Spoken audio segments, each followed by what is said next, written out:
देखो, अगर थोड़ा समझने की कोशिश करें ना अपन, ये जैसे जिनको नहीं पता है ना उनके लिए देखो थोड़ा सा ध्यान रखना पड़ेगा। ये ऑब्जेक्ट है, ये एक स्फेरिकल सरफेस है, यहाँ से एक रे आई, यहाँ लड़ी और यहाँ से रिफ्लेक्ट होकर के वो यहाँ चली गई और यहाँ पे बन गया आपका आई इमेज बना दी। ठीक है साहब, यहाँ पर क्या हो रहा है, यहाँ पर ऑब्जेक्ट था, ये यूं जाती, यहाँ से ये लड़ करके यहाँ आ गई, एक्चुअल में ये यहाँ जाती हुई दिखती। मतलब ये हो रही है कहानी, इसमें इस वाले सिस्टम की कोई जरूरत नहीं है। यहाँ पे जो आई बनी वो अब इमेज बनी, वो आई डैश हो गई, उसने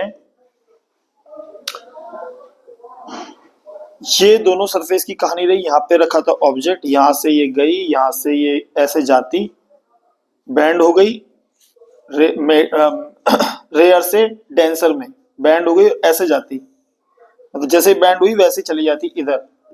पर एक्चुअल में इस वाली सरफेस ने फिर उसको बैंड कर दिया और वो एक्चुअल में जो इमेज बनी वो यहाँ बनी। आप समझ पा रहे हैं? वापस देखो, देखो समझना तो पड़ेगा, कोई और दूसरा ऑप्शन है नहीं।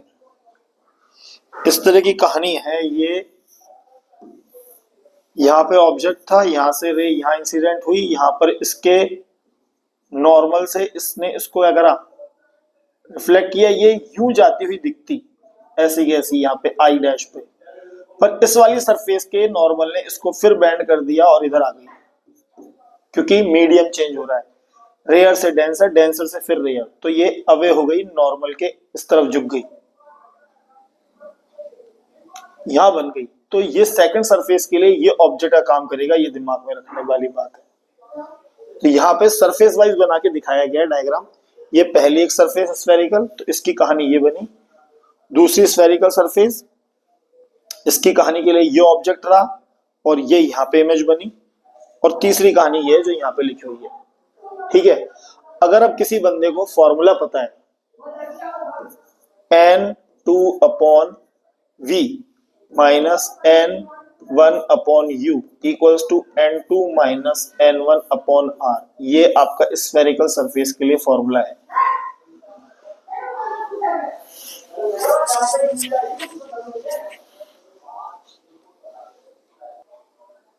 क्लियर ही नहीं दिख रहा?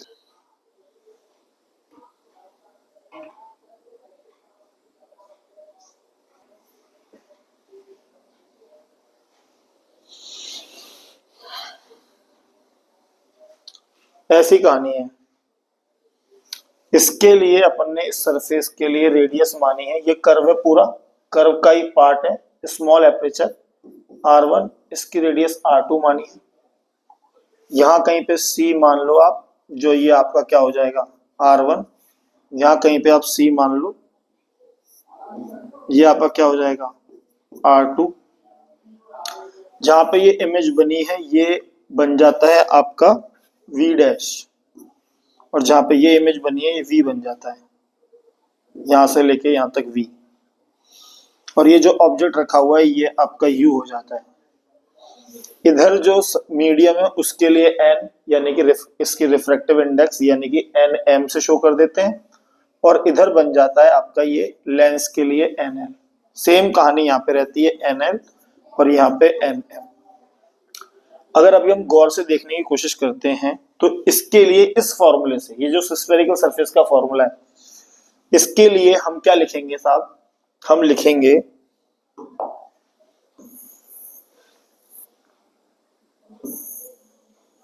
थोड़ी देर इसको साइड रखते हैं, इसके लिए हम लिखेंगे एन एल अपॉन वी, यहां पे कौन है v dash, minus N M upon u, और इक्वल में लिखेंगे n L minus N M upon r1। ये हमारी फर्स्ट इक्वेशन बन जाएगी। इस वाली सरफेस के लिए हम क्या लिखेंगे, एन एम अपॉन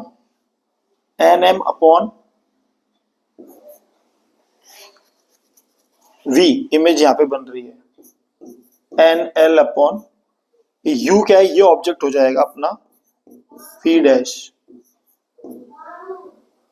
इक्वल में n m minus n l upon are two. इसकी रेडियस हो जाती है आर टू। इन दोनों सरफेस के लिए दो इक्वेशन बनानी है, ये इसी से बनी है। अब साहब हम जाते हैं, इन दोनों को हम कर देते हैं ऐड। तो जब हम इन दोनों को ऐड करेंगे तो आप गौर से देखो, ये माइनस का, ये प्लस का, ये माइनस का, ये दोनों कट जाएंगे, यानी कि n l upon v dash minus N M upon u plus n M upon we minus n l upon v dash equal में इन दोनों को ऐड करेंगे n L minus N M upon are one plus n m. ये फिर बीच में आ गए भैया, जैसे क्या करें।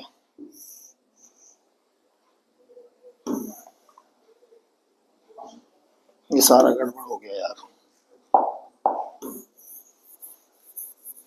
बाद में देखते हैं इसको। ये आपका हो गया n m minus n l upon are two. अब आप देख रहे हो, ये नेगेटिव, ये नेगेटिव, ये पॉजिटिव, ये दोनों कट गए। इन दोनों को देखते हैं तो इन दोनों में से एन एम कॉमन ले लेते हैं, one upon we minus one upon U बच जाता है। इन दोनों को देखते हैं तो N L minus N M upon are one, यहां से माइनस कॉमन लेते हैं तो N L minus N M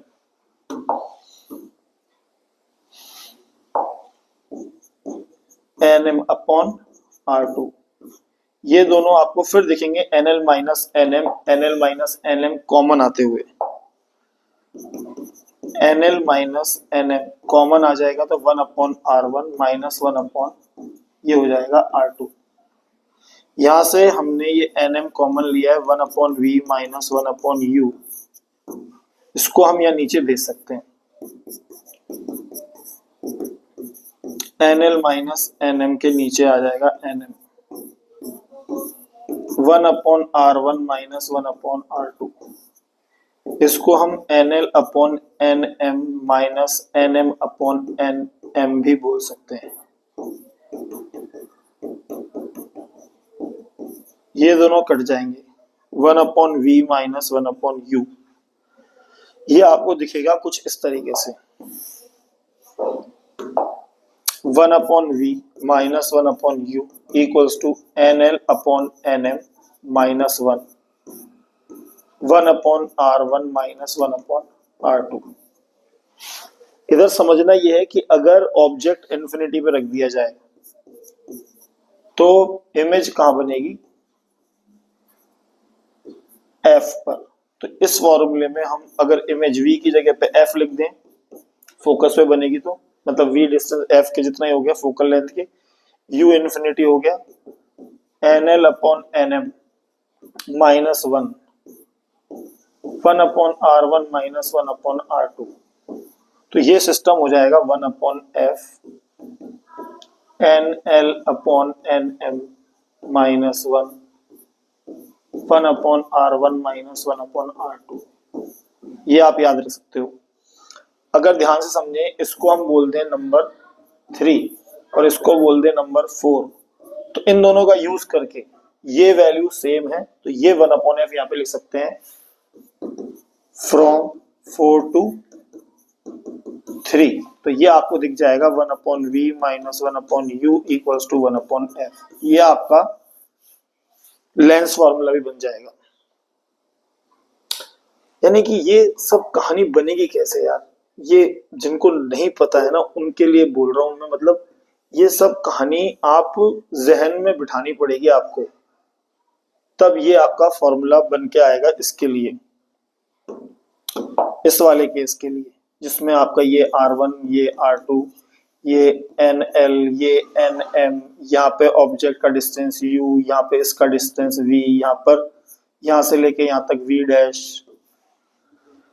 lens maker formula बनेगा आपका यार। ऐसे ना आपको करने की जरूरत है, पता है, इंपॉर्टेंट है ये। इससे ना ये देखो आपने लेंस फॉर्मूला भी बना लिया।